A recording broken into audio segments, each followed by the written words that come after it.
Satanás es un ángel. Eso suena como que es una contradicción, ¿no? Algo como que no cabe, pero es una realidad, es un ángel caído. Él fue creado por Dios en algún momento de la eternidad pasada, probablemente como el ángel más bello creado por Dios, probablemente como el ángel más sabio que es creado por Dios. Y uno se pregunta, pero ¿por qué hizo lo que hizo? Esa es una buena pregunta. Él no tuvo tentador, Satanás ahora, y todos sus ángeles caídos y todos sus demonios están ocupados realmente tentando, causando que los creyentes caigan en tentación. Es una situación bastante seria. Pero Satanás no tuvo nadie que le tentase a él, nadie le tentó. Eso salió de su corazón. ¿Cómo sucedió esto? No puedo yo responder a esa pregunta porque no lo sé. De alguna manera u otra, él fue exaltado en su propio orgullo, el más bello de la creación de Dios, el más sabio de toda la creación de Dios. Y evidentemente, en un punto específico pensó, yo puedo hacer todo lo que Dios hace. Bueno, no podía, ¿no? Obviamente, porque Dios era un creador y Lucifer era un ser creado, dos cosas completamente distintas. Pero evidentemente él pensó eso, yo puedo ser Dios y yo puedo hacer esto mejor de lo que Dios puede y yo conozco más que Jesucristo. Y algunos han sugerido, y yo me inclino a esto, al hecho de que Jesucristo es Dios y, y su belleza sobrepasa o sobrepasó, así como Dios el Padre, sobrepasó eso de Lucifer.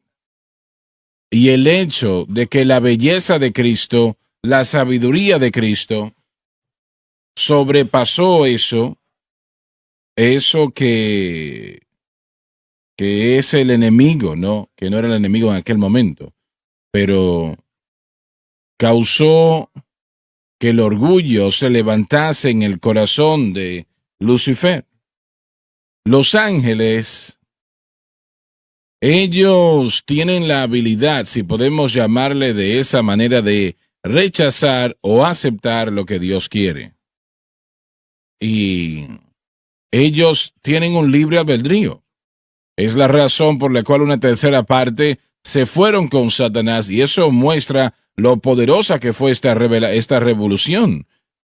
Y en el capítulo 5 de Apocalipsis nos habla precisamente de que si nosotros tomamos esos números literalmente, Dios creó literalmente 100 trillones de ángeles.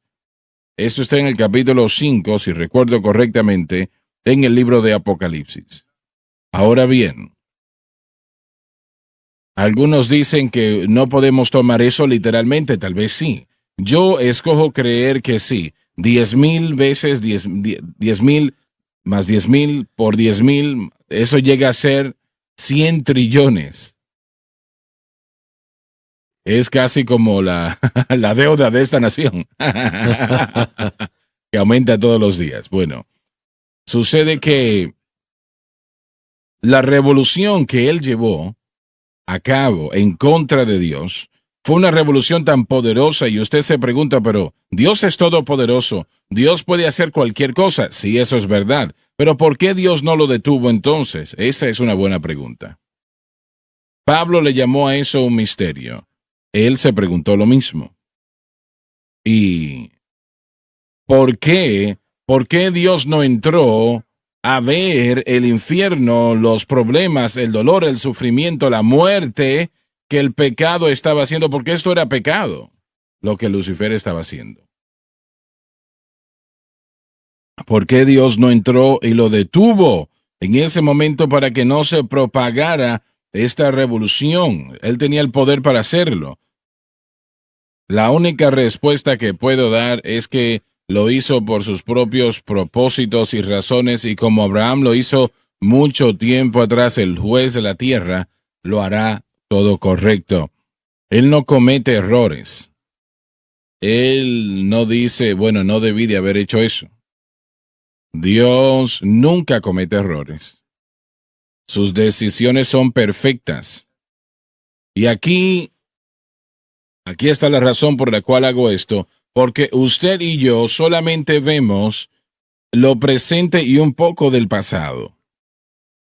No vemos nada del futuro, y si lo vemos no sabemos qué estamos viendo. Dios lo ve todo, pasado, presente y futuro. Y en su omnipotencia, él sabía que la decisión que él tomaba y que no fue una decisión apresurada tampoco, fue una decisión correcta. Dios sabía que su creación, la mayor creación de toda, el hombre, iba a cuestionar esto. Se iba a preguntar el por qué. Él sabía que estaríamos el día de hoy haciendo esa propia pregunta como millones lo han hecho a lo largo de los siglos. Él lo sabía. Pero Dios, las decisiones que Él toma son inmutables. Es decir, nosotros no podemos cuestionarlas, son perfectas y correctas. Y Dios sabía que lo que Él haría sería mejor para todos. Nosotros ahora no sabemos el por qué. Nosotros no entendemos. Pero ese ha sido uno de los problemas del hombre desde el principio, que el hombre quiere pensar más allá de Dios, y eso no se puede hacer. Tenemos a millones hoy en día que están molestos con Dios, porque Él hizo algo que ellos pensaron que Él no debió de haber hecho, o Él no hizo algo que ellos pensaban que tenía que hacer. Pero usted tiene que establecer en su mente claramente, no importando lo que sea, Dios siempre sabe más. El año pasado, estos últimos 12 meses, hemos perdido varios hombres, mujeres, que la obra de Dios yo sentí que necesitaba en gran manera. Dan Burrick, uno de ellos, Annie Goose, uno de ellos, también Dan George, otro. Roy Chacon, otro también. Son también algunos hombres de aquí en nuestra iglesia también. John Hoffman, hay muchos. Sí. Vi a su esposa recientemente y nosotros necesitábamos a estos hombres. Eran hombres que estaban envueltos en la obra de Dios. Y yo sé que todos no tendrían esta capacidad, pero Ronnie Gu, y esto es algo extraño, yo he conocido a Ronnie durante 50 años, a él y a su esposa. Y él se me acercó y me entregó un cheque. Yo lo miré y era un cheque de $100,000. Gloria a Dios. Y cuando yo estaba caminando en la otra dirección, y obviamente le agradecí, y como dije, yo he conocido a él y a su esposa ya por, ¿cuántos? 50, 60 años. Y cuando yo me estaba yendo, el Señor habló a mi corazón y me dijo, él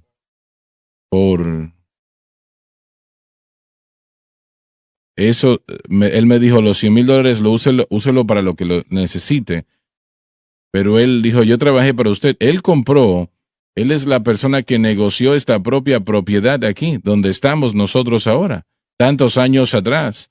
Y él dijo, usted me pagó esa cantidad en un periodo de tiempo, yo se lo quiero devolver al ministerio. Fue 50 años de salarios. ¿Qué tal eso? Que han pasado, ¿no? Y el Señor me habló y me dijo, Él no lo sabe, pero Él está preparando, porque me lo voy a llevar a casa. Él me dijo que se lo iba a llevar. Y lo extraño, yo oré por Roy Chacon, y el Espíritu de Dios cayó en aquel lugar. Realmente todos ustedes conocen cuando el Espíritu de Dios se mueve, uno tiene que dudarlo, uno sabe que es Dios. Y y yo le hubiese dicho que el Señor le iba a sanar por lo que yo sentí. Pero, ¿por qué el Señor hace eso? Yo no sé por qué lo hace de esa manera y no lo sanó. Yo no entiendo el por qué. Yo sé que cuando Dan Berwick me dijo que él tenía cáncer, yo no podía imaginar que el Señor se lo iba a llevar, porque él estaba haciendo una tremenda obra para el Señor. Pero ¿por qué? ¿Por qué Dios se lleva a alguien así? Lo reitero una vez más. Yo no sé el por qué. No sé el por qué, pero hablé con su esposa Doreen y me dijo, hermano Swagger, yo realmente no lo entiendo y yo puedo entender esa pregunta, claro.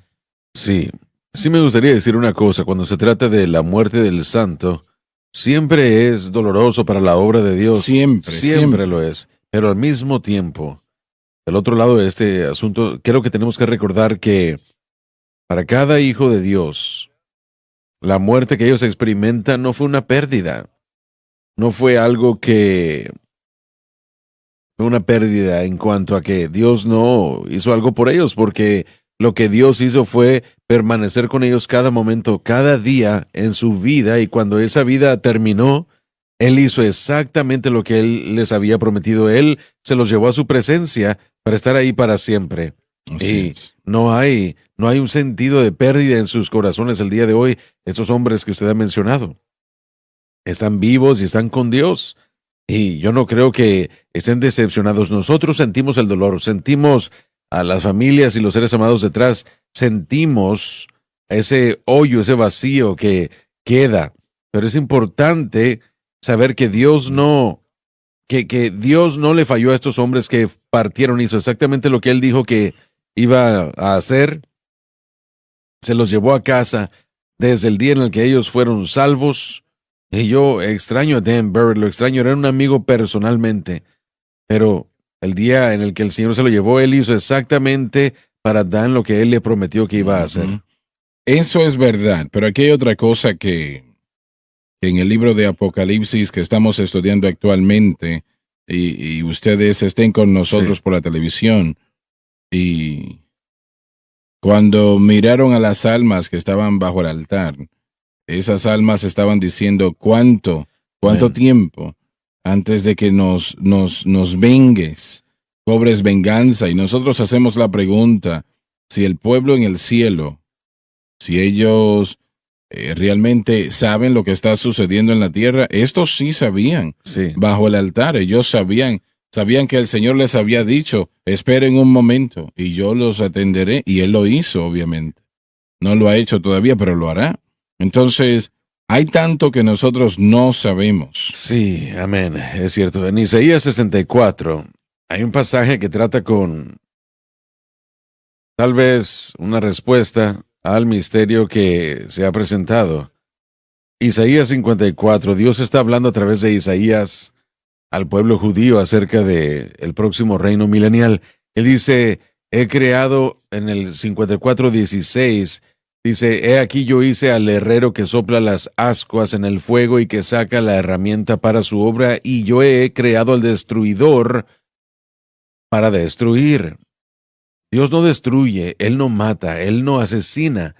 Satanás se convirtió en esa herramienta. Esa herramienta que lleva a cabo esa obra en la tierra. Así es. Y usted tal vez dice que Satanás está a solas, pero en el libro de Job, cuando Dios llama a Satanás... Un momento, pero cuando dice Satanás, Dios no mata, tú estás... ¿A qué te refieres con eso? Bueno, lo que quiero decir es de que aunque Dios está a cargo de todo, Dios no tienta al hombre, lo sabemos. Él permite la tentación. Así que tiene que haber un agente de tentación. Dios no mata en el sentido de... Él no tienta. Correcto. Y las cosas malas que son hechas por el maligno. Así que Él lo nombró, y este propósito, Dios dice, aquí yo he creado al destructor o al destruidor para destruir. Así que Él queda sin duda y está haciendo exactamente lo que Dios había diseñado para Él. Él sabía lo que Satanás haría. Él sabía lo que Satanás en lo que él se convertiría y él lo utiliza a su favor. Ahora, inmediatamente después de esa declaración, he creado el destruidor para destruir. Después Dios voltea a su pueblo y le dice, ninguna arma forjada contra ti prosperará. Así que hay una avenida del destruidor que destruye. No es Dios, pero una vez más, Dios es el que está a cargo. No lo podemos negar. No hay nada que suceda que sobrepase el conocimiento de Dios o la sabiduría de Dios o la obra de Dios, ya sea ordenándolo o permitiéndolo. Así que estas cosas que nosotros vemos, que a veces no entendemos, Dios ha permitido. Y nosotros no podemos culparlo. No podemos. El juez de la tierra hará lo justo. Realmente se está acabando un hoyo cuando usted hace algo así. Correcto. Y aunque él dice que hay un destruidor y el destructor ha venido a matar, hurtar y destruir, en el mismo aliento el profeta Isaías dice, pero recuerden esto, ninguna arma forjada contra ti prosperará. Esta es la heredad del siervo del Señor. Así que, aunque Satanás ciertamente es un atacante, un destruidor, un ladrón, como Jesús lo dijo en Juan 10:10, el ladrón no viene más que para matar, hurtar y destruir, mas yo he venido para que tengan vida. Él ciertamente, Satanás está ahí haciendo esa tarea, llevando a cabo esa tarea, pero nosotros no tenemos que tener miedo. Por fe en Cristo y lo que Cristo ha hecho por nosotros, podemos levantarnos por encima de esos ataques del enemigo. Tenemos esa ruta alrededor y por encima del destructor en nuestra vida diaria. Primera de Pedro 5 nos habla de lo mismo, que Satanás, que es nuestro adversario, nosotros le vencemos a él por nuestra fe. Y esto es lo que es tan vital, saber en qué creer y en qué creer, cómo creer. Eso nos permite poder sobrepasar el esfuerzo del destruidor. Ahora, si Dios está determinado en que ese va a ser nuestro fin, ese va a ser nuestro fin. Pero millones y millones de cristianos han muerto, unas muertes inconcebibles, torturados. La Biblia dice eso en Hebreos, en el capítulo 11. Algunos son libres, otros no, o librados o no. El libro de Apocalipsis nos habla de esos santos que están vivos y estarán bien durante el periodo de la gran tribulación, que van a perder su vida. Así que no podemos explicar todas las obras de Dios y sería ridículo tratar de entenderlas a todas, pero yo sé esto, sé que Dios, en Dios no hay maldad, no hay ninguna maldad. Él es luz, en Él no hay tinieblas, así que todo lo que Él dice que es correcto, es correcto. El creyente no debe de promover o guardar rencor en contra de Dios. Si está en su corazón, eso va a causar problemas. Sí, y este pensamiento blasfemo que salió hace 10, 20 años, de que usted tiene que perdonar a Dios. Así es. Usted tiene que olvidar eso completamente, porque Dios no necesita. Él no ha hecho nada negativo a nadie. Correcto, en Él no hay tinieblas en lo absoluto. Es difícil que nosotros entendamos y comprendamos que la muerte es algo malo, pero es el principio de un nuevo principio. Finalmente, nuestra vida aquí es una preparación para la eternidad. Lo es, pero la muerte es un resultado del pecado, no el pecado original del individuo, sino regresar a Adán. Vuelve a Adán. Y en el Antiguo Testamento, si se tocaba un cuerpo muerto, no importaba si era un familiar, tenía que pasar una ceremonia para limpiarse porque estaba inmundo. Porque la muerte es causada por el pecado original, ¿no? Pablo dice que el morir es ganancia. Así es. Sí, para la persona. Para el Hijo de Dios, sí. Para el morir es ganancia para el cristiano. Vivir es Cristo. Sería mejor para la iglesia siempre que ese cristiano permanezca en el mundo, pero bueno. Dave, ¿o alguien más quiere anexar algo antes de continuar? Perfecto eras en todos tus caminos desde el día que fuiste creado hasta que se halló en ti maldad. El orgullo era la forma de su iniquidad.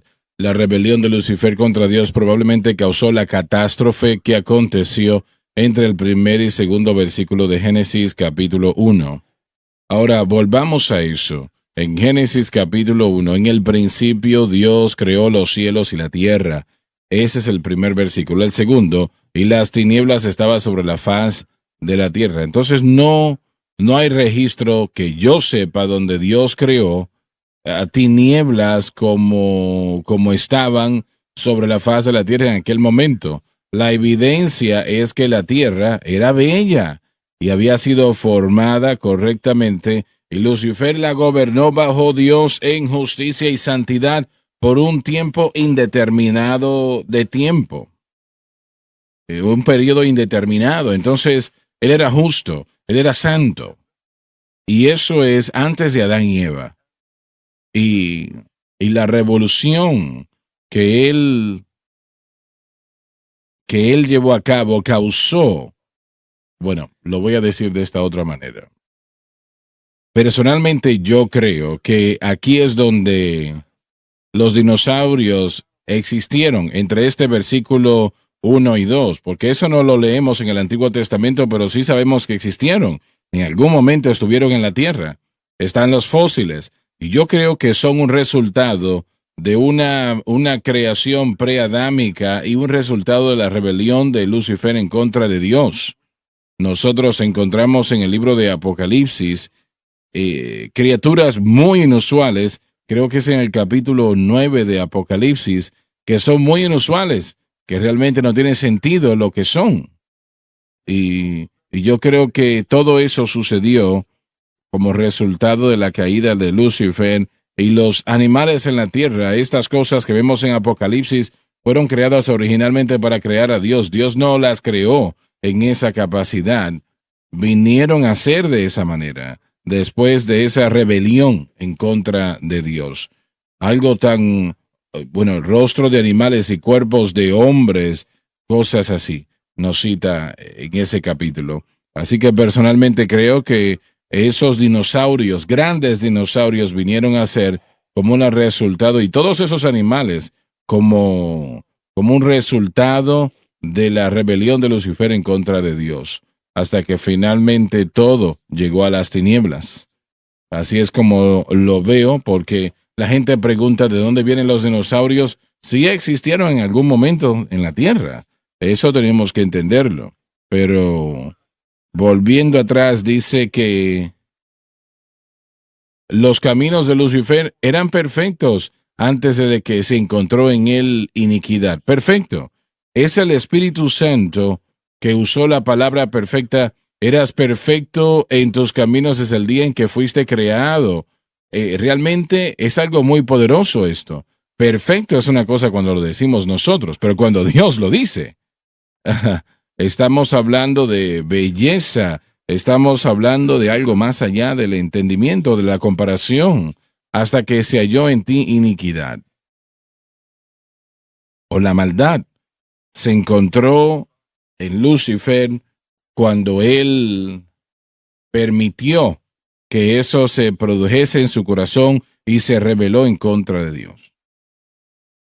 Bien, ¿alguien más anexa algo acá? Si pudiéramos regresar a su primera declaración de las tinieblas, Isaías 45:18, dice, porque así dice Jehová que creó los cielos, Dios mismo que formó la tierra y la hizo, Él la estableció, Él no lo creó en vano. Formó para ser habitado y yo soy el Señor, no hay nadie más. Cuando uno se fija en Génesis 1:1 y 2, uno puede ver como usted dijo, ese vacío, esa brecha entre los dos. Le llamamos la teoría de la brecha. Usted creo que llegó a decir que debería ser llamada la doctrina de la brecha porque es así de firme. No fue creado en tinieblas. Isaías dice claramente de que la palabra vano en el hebreo es tohu. En Génesis 1:2, tohu vovohu. Y tohu vovohu, todo junto, siempre se utiliza en referencia a un juicio. Así que hubo un juicio que surgió, que comenzó para mí. Cuando yo comencé a escuchar acerca de esta doctrina de la brecha, tenía sentido la razón de la caída de Lucifer, porque se necesita entender el tiempo en el que él cayó antes de Adán y Eva, y creo que todos estamos de acuerdo con eso. Algunos dicen que cuando Adán y Eva cayeron, allí cayó Lucifer. No tiene sentido porque dice que fue lanzado a la tierra donde atormentó a las naciones, así que deberían haber habido naciones para que las pudiera atormentar, así que para mí ese es el tiempo en el que tiene sentido para toda esta situación. Y una vez más están las palabras Barat Barashit Elohim, Bara para crear de la nada, y Exem Hilo, y después más adelante Asa, para poder hacer de lo que ya existe. Así que para mí, una vez más regresando, y no quiero volver a decir lo mismo una y otra vez, pero para mí tiene sentido que la caída de Lucifer fue esa caída en la que atormentó las naciones. ¿Cuántos creen o no creen en la teoría de la brecha? No creo que es una no creo que es una teoría, creo que es una realidad. Pero ¿cuántos dicen que no la creen? Permítame decirle que al estar enseñando yo Génesis en el Instituto Bíblico, yo recuerdo un semestre que de hecho entró a una pelea en el pasillo. Y yo les dije, deténganse. Y yo siempre les digo esto, esta doctrina no determina si ustedes van al cielo o al infierno, pero los estudiantes se enojaron tanto que terminaron peleándose. De hecho, fue en la biblioteca. Pensaron una excelente enseñanza o algo así, ¿no? Sí, pero no hubo ningún tipo de... Pero bueno, miren, para mí la mayoría va en contra de todo esto. Sin embargo, recientemente en el movimiento de la iglesia emergente y la iglesia cristiana progresiva, que es algo ridículo, es lo que existe lo que llama la deconstrucción de la escritura. La idea es de que tenemos que eliminar todas las doctrinas en las que no queremos ir, reconstruir un nuevo cristianismo, que es algo ridículo. Pero en muchas de estas iglesias ni siquiera creen que Adán y Eva eran personas. Ellos creen que todo es simbólico. Y por lo tanto... Eso es algo que yo no conocía. No, en la escolaridad eso existe el día de hoy. En otras palabras, eres un erudito si no crees eso. Bueno, los eruditos están hablando de esto. La narrativa es quitarle las cosas que no entendemos a la escritura, que obstaculizan a la gente de aceptar el cristianismo, no aceptar a Cristo, al cristianismo. Y quieren presentar este nuevo cristianismo, y una de las cosas que me preocupan a mí es que ellos vienen a desconstruir tanto que no van a tener un cristianismo. Ahora, me parece que escuché que estudiaste para ser un sacerdote católico. No llegué a ese extremo, pero al crecer como adolescente ese era mi deseo de ser sacerdote. Bien. Yo era un monaguillo. De hecho, cuando viví en Francia a los 7 años de edad, mis padres jamás supieron esto, pero yo me iba y buscaba un aventón o una persona que me llevara para ir a la misa. Piensen qué tan peligroso sería eso el día de hoy, pero yo estaba aprendiendo latín y aprendía lo que podía. Simplemente yo alabo a Dios que encontré al Señor, y a la edad de 21 años. Aleluya, porque yo ciertamente no me veo a mí mismo como un sacerdote. Así es. La pregunta que se tiene que hacer es que ¿cómo pudo Satanás tentar a Adán si él era perfecto? En otras palabras, tenía que ser después de la caída. Después de su caída. Sí. La caída de Satanás. Después de esa caída. Pero hay algunos que enseñan que él literalmente encontró, que lo encontró o que lo tocó el día siguiente, pero eso es una teología conveniente. Uno lo hace como quiere. ¿Qué tan amplio, como se mencionó ayer, refiriendo la Biblia, qué tan amplia está esa situación? Está incrementando. Yo he estado haciendo muchos estudios sobre el cristianismo progresista, la iglesia progresista, y comenzando en el año 2000 teníamos a la iglesia emergente. La iglesia emergente, básicamente la idea era que toda generación... Eso es sensible al buscador, ¿no? Sí y no, yo lo pondría ahí, pero algunos sensibles al buscador, algunas iglesias tendrían suficiente sabiduría para alejarse de eso, pero la iglesia emergente era que toda generación necesita reimaginar a Cristo. Así que hay un nuevo Cristo cada generación. Si no, él ya no es relevante a esa generación. Pero al hacerlo, usted le quita lo que la Escritura establece. Así que es otro Cristo, otro evangelio, otro espíritu. Así es. Y eso ha estado incrementando. Eso es peligroso. Es un cuerpo de creyentes que no dependen de la obra que se ha hecho en el pasado. Están totalmente en contra de la Biblia, de que solamente se considere la Biblia, y dicen la verdad es lo que determinamos. En otras palabras, cuando ellos tienen su estudio bíblico, que no me gusta llamarle estudio, pero es verdad por consenso, así es como ellos lo creen. estamos de acuerdo que esto es, así que esto se convierte en nuestra verdad. Y la iglesia emergente, pues parece como que ellos se han cerrado, pero no, ellos simplemente tienen un nuevo nombre, cristianismo progresivo, porque esa es la palabra de moda hoy en día, progresivo. Hoy en día muchos edificios se llaman progresistas. Así es. Y ahí queman las escrituras, ¿no? Y la escritura es lo que ellos dicen que es. Cualquier cosa que sea lo que signifique esa escritura para mí, eso es lo que... Eso es lo que dicen los católicos también. Bueno, el católico está atado a esa voz. Si el Papa dice que algo es, lo es. Si la iglesia dice que lo es, lo es. Esta iglesia enseña... La iglesia católica, lo que la iglesia católica enseña es que la revelación de Dios es doble. La palabra de Dios y las tradiciones de la iglesia. Y donde chocan una con otra, la tradición de la iglesia es más poderosa. Sí, pero a donde esto se dirige, una vez más, es al hecho de que la interpretación de un pasaje bíblico se basa en lo que el lector piensa que es. No importa, sin importar lo que él invente. De hecho, el doctor Arness, que es el presidente de North Point, nuestra escuela afiliada para el Instituto Bíblico de donde adquirimos nuestra maestría, él nos dijo que nuestra primera clase, que es la hermenéutica primordial en los institutos bíblicos el día de hoy, la gente hace la pregunta: ¿qué es lo que ustedes piensan que el texto significa? Así que se trata de cómo yo me siento del texto.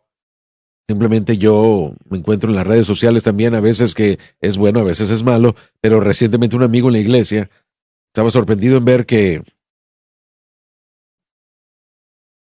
el énfasis en amar al homosexual, la manera como se presentó todo eso, es que nosotros los cristianos tenemos que olvidar al homosexual, o tenemos que perdonarlos por cómo los tratamos, y son el tipo de sentimientos, y la sociedad se siente de cierta manera, así es como debemos interpretar la escritura. Y una vez más, eso es lo primordial, la hermenéutica del Instituto Bíblico, las ciencias del estudio de las escrituras. Que nosotros debemos sentirnos de cierta manera, así que así es como debe de interpretarse. No es lo mismo, pero es muy similar. Yo he tratado con 6 sacerdotes católicos que llegaron aquí, 6 obispos, y ellos estaban mencionando de una doctrina en particular que se cambió algo en el Vaticano II, me parece que fue, y yo les pregunté, pero caballeros, estábamos nosotros aquí en el edificio de administración, les pregunté, caballeros, si esa enseñanza era bíblica inicialmente, ¿cómo pueden ustedes cambiarlo?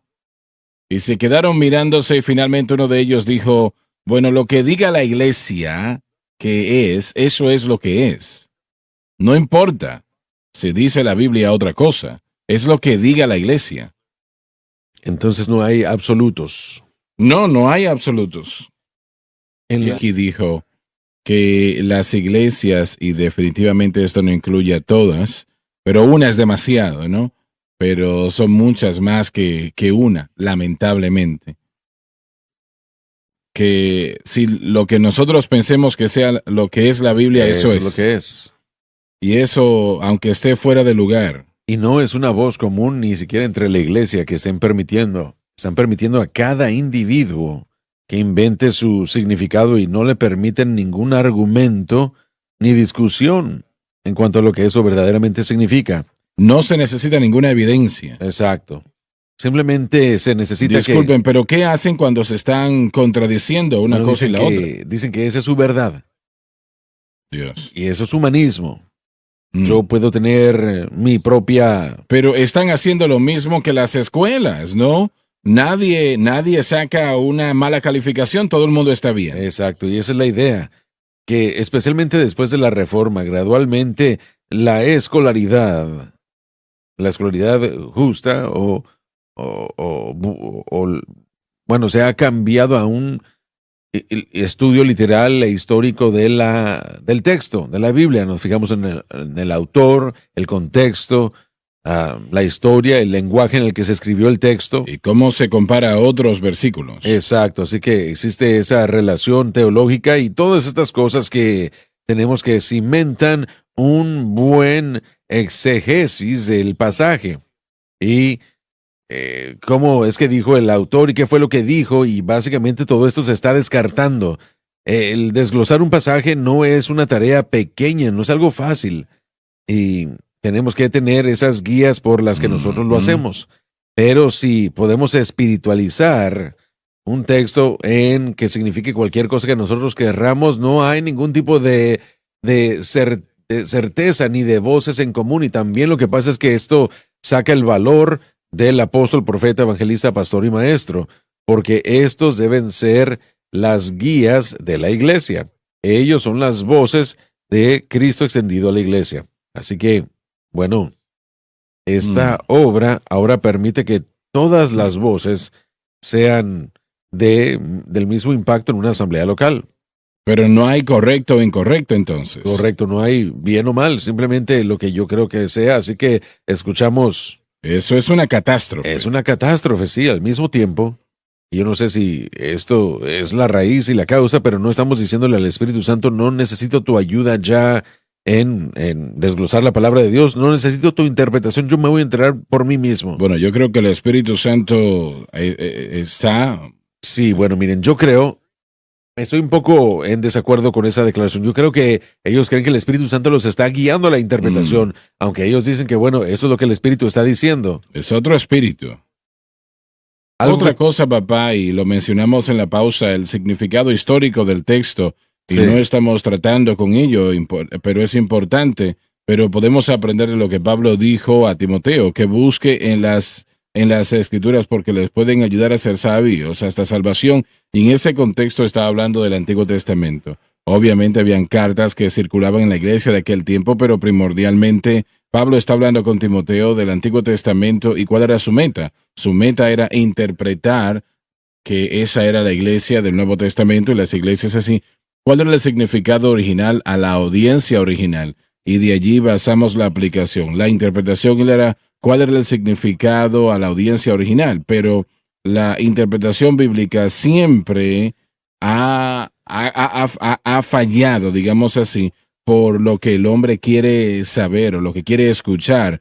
Y en ese mismo contexto dice, prediquen la palabra en tiempo y fuera de tiempo, porque llegará el tiempo, y este es el tiempo en el que vivimos, donde no vivirán o soportarán la sana doctrina, sino que con comezón de oídos. No quiero decirlo, pero realmente el movimiento sensible al buscador se basa en esa comezón de oídos. Es lo que la gente quiere, lo que les gusta, es el dulce que los embriaga. Eso es lo que busca el movimiento sensible al buscador. Este movimiento nace sobre un sondeo de lo que el pueblo quería escuchar, lo que la gente quería en la iglesia, que era mensajes de la sangre que no se predicasen y no se predicase de la cruz, del pecado, no querían escuchar de esas cosas negativas, no querían sentirse mal dentro de la iglesia o acusados. Exacto. Entonces, ¿qué sucede? Cuando el corazón de una persona está bien, nosotros obviamente necesitamos afilar las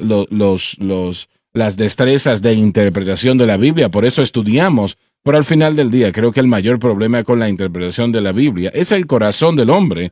Y Pablo lo prueba en 2 de Timoteo capítulo 4, cuando dice que llegará el momento cuando los hombres no van a soportar la sana doctrina porque no quieren tolerarla. Y ese tiempo ha llegado. El tiempo ya llegó. Sí, este siempre ha sido un problema. Si regresamos al primer, segundo, tercer siglo de la iglesia, la iglesia alejandrina se dirigió a un método alegórico que requería 7 interpretaciones por separado. Métodos de interpretación para todo texto. Antioquía, por otro lado, era una iglesia o un estudio gramático y literal del texto. Y al viajar a través de la Reforma, podemos ver el error con la alegoría. No todo se puede alegorizar. Hay ciertas alegorías en las Escrituras, ciertamente en las Escrituras de Pablo. Quiero hacer la siguiente pregunta. Después que Pablo muere, es ejecutado. Su enseñanza estuvo bajo inspección para tratar de remover su veracidad en la iglesia. Supongo. O probablemente es lo opuesto. Probablemente estoy falto en esto, así que estoy suponiendo. Pero la verdad que se ha establecido se ha perdido rápidamente en casi toda edad de la iglesia. Después de que ha llegado porque Satanás pelea fuertemente. Para el año 325 DC, cuando se hizo la pronunciación de que todo el mundo es cristiano, basándose en una cristianidad nacional. Una nación cristiana. Sí, el país cristiano porque el gobernador es cristiano. Uh-huh. Todo eso nos mostró una espiral descendente de la verdad.